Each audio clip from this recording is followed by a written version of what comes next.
Imagine it is 2008. Barack Obama is the president-elect. The first iPhone is barely a year old, and Californians are feeling bold. They head to the ballot box and vote yes on Proposition 1A. The pitch was simple, elegant, and frankly, sexy. A gleaming, white, aerodynamic bullet train whisking you from the fog of San Francisco to the palm trees of Los Angeles in under 3 hours.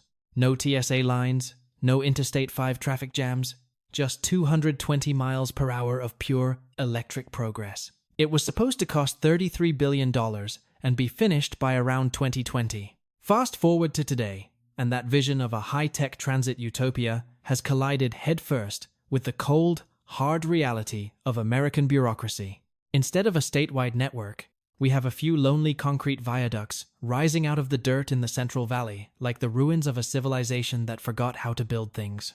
The price tag hasn't just gone up, it has performed a vertical takeoff, soaring past $100 billion with no clear end in sight. It is a project so delayed and so over budget that it has become a punchline for critics and a cautionary tale for urban planners. We are talking about the most expensive stretch of dirt in human history, a train to nowhere that has consumed enough political capital to power a small nation. How did a state that put a man on the moon and invented the internet fail so spectacularly at laying a straight piece of track? Is this a visionary investment in a green future? Or is it the ultimate sunk cost fallacy, dressed up in high-speed rails? In this video, we are diving into the political gridlock, the engineering nightmares, and the astronomical costs to find out why the California high-speed rail became the world's most expensive work in progress. To understand how a project of this magnitude starts to unravel, you have to look at where the first shovel hit the dirt. If you were planning a high-speed rail line to connect two of the most powerful economic hubs on the planet, San Francisco and Los Angeles, you would probably start by building the segments where the people actually are, right? You would build out from the urban centers to prove the concept and get ridership numbers up as fast as humanly possible. But this is California, where logic often takes a back seat to the peculiar requirements of federal grant applications.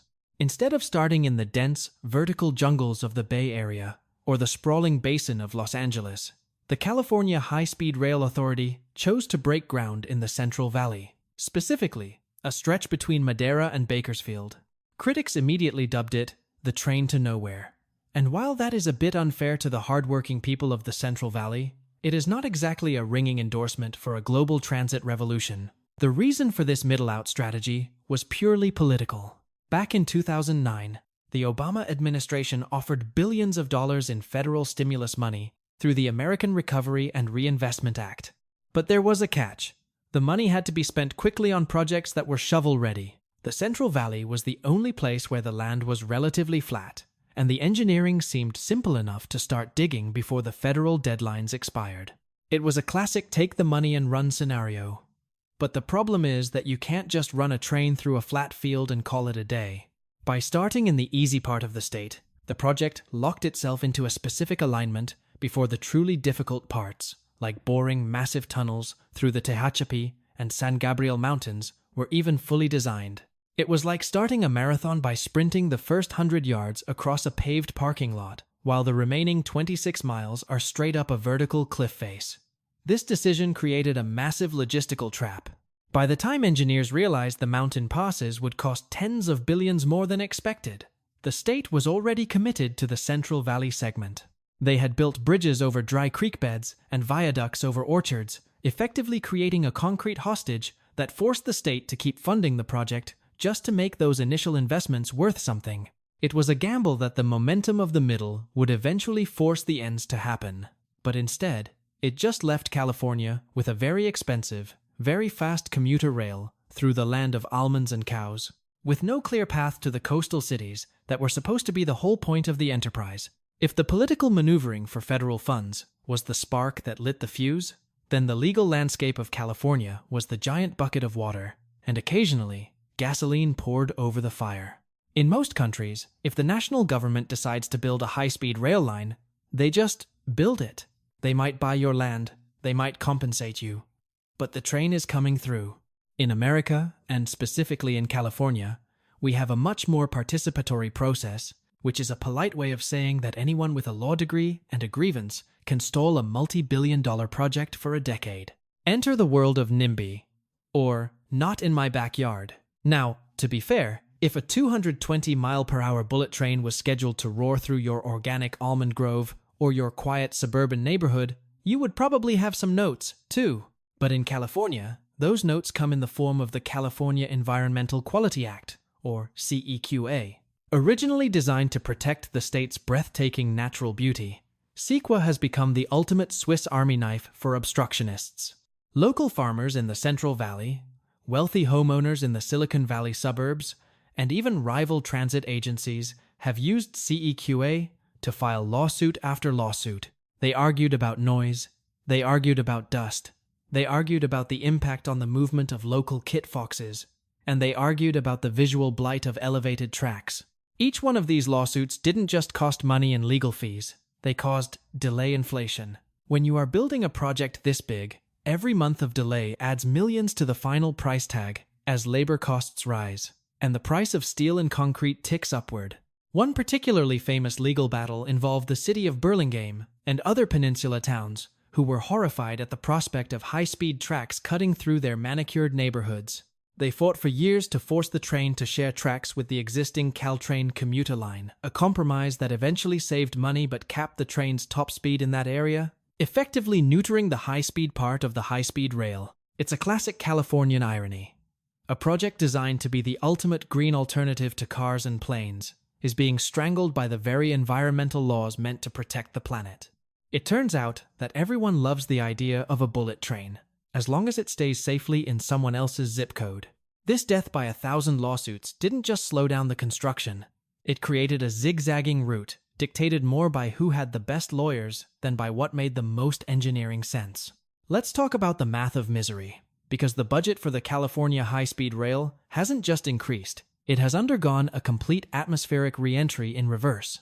When voters first signed off on this project in 2008, the estimated price tag was $33 billion. To put that in perspective, that is roughly what it cost to build the entire Channel Tunnel between England and France, adjusted for inflation. But by 2024, the official estimate for the full Phase 1 from San Francisco to Los Angeles had ballooned to between $88 billion and $128 billion. We are talking about a 300% increase before a single passenger has even bought a ticket. This is the $100 billion question. Where did all that money go? Well, a huge chunk of it vanished into the black hole of land acquisition. Turns out, when the government announces it needs to buy thousands of parcels of some of the most productive agricultural land on the planet, the price of that land doesn't exactly stay stable. The High-Speed Rail Authority found itself in a decade-long wrestling match with thousands of property owners, many of whom were more than happy to let the clock run out while the value of their dirt ticked upward. Then there is the sunk cost fallacy, which is a fancy psychological term for we've already spent so much money on this disaster that we can't stop now without looking like idiots. This project is the ultimate example of that. Every time the budget jumps by another $10 billion, the justification is always the same. We've already invested $20 billion, so we might as well finish it. But finishing it keeps getting further away.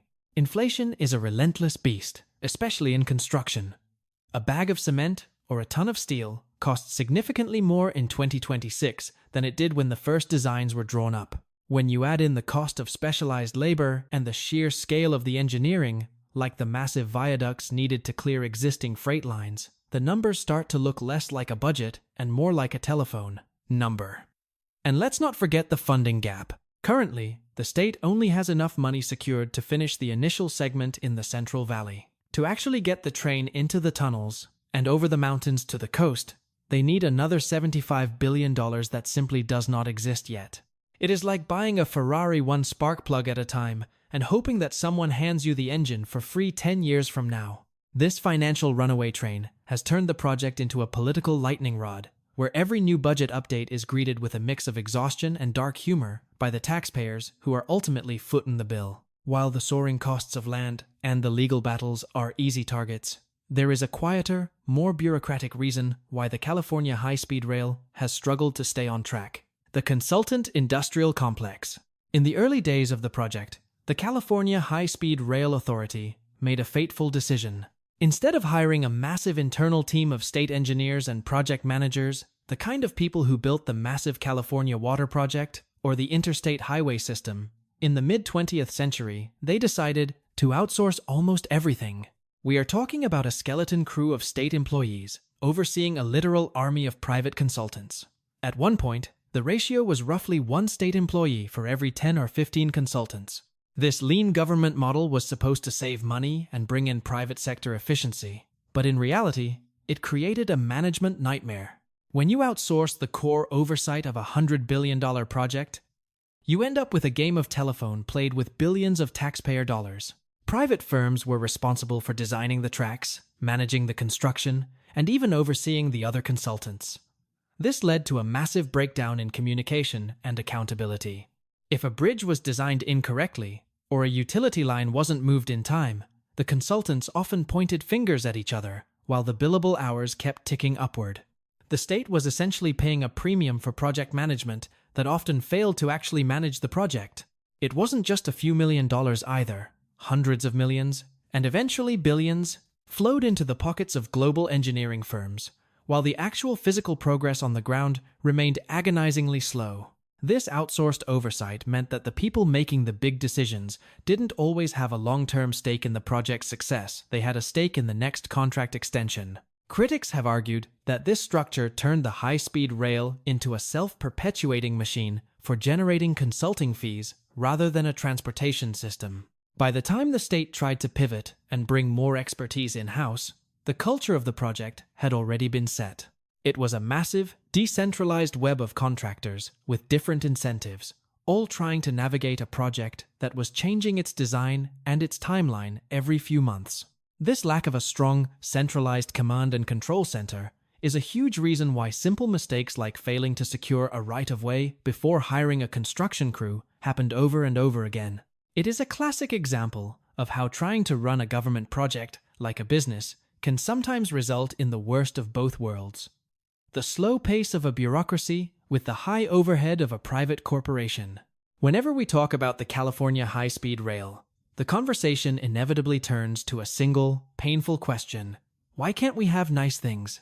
If you look at China, they have built 25,000 miles of high-speed rail in less time than it took California to argue about a single overpass in Fresno. If you look at France, the TGV has been whisking people from Paris to Lyon at 200 miles per hour since the early 1980s.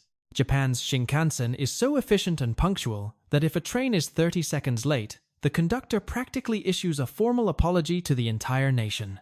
So, why does the United States, the wealthiest and most technologically advanced country on Earth, struggle to lay a few hundred miles of track? This is where the American exceptionalism of infrastructure hits the wall of American inefficiency. In those other countries, high-speed rail is a national priority backed by centralized planning and streamlined environmental laws. In America, we have a federalist system that gives every tiny town and every local water district the power to say no. We don't just build a train, we build a consensus, and building a consensus in 2026 is incredibly expensive. Then there is the bespoke problem. Because we haven't built a new high-speed rail system from scratch in decades, we don't have a standardized playbook or a domestic supply chain for things like high-speed signaling systems or specialized track-laying machinery. We have to import the expertise, import the parts, and then customize everything to fit American safety standards that were often written for heavy freight trains, not light, aerodynamic bullet trains. This adds a uniqueness tax to every single mile. We are basically trying to build a Ferrari in a country that only knows how to build F-150 pickup trucks. It's a sharp, witty reminder that while we love the idea of being number one, our actual process for building big things is stuck in a 19th century mindset of litigation and localism. We spend more on the environmental impact reports and the legal settlements than we do on the actual steel and concrete. It is a uniquely American form of self-sabotage, where our desire for total democratic input and perfect environmental protection ends up making it impossible to actually build the green infrastructure we say we want. So, where does that leave the California high-speed rail in 2026?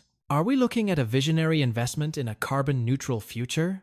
Or is this just a monument to government overreach and the sunk cost fallacy? Right now, the focus has shifted to the starter line, a 171-mile segment connecting Merced to Bakersfield. It is scheduled to begin passenger service by the end of the decade, and it will be the first true high-speed rail operation in the United States. Critics call it a stub that fails to reach the coastal cities where the real demand is, but supporters argue it is a vital arterial that will transform the economy of the Central Valley and prove to a skeptical nation that high-speed rail is actually possible on American soil. This project has become a Rorschach test for how we view the future of our country.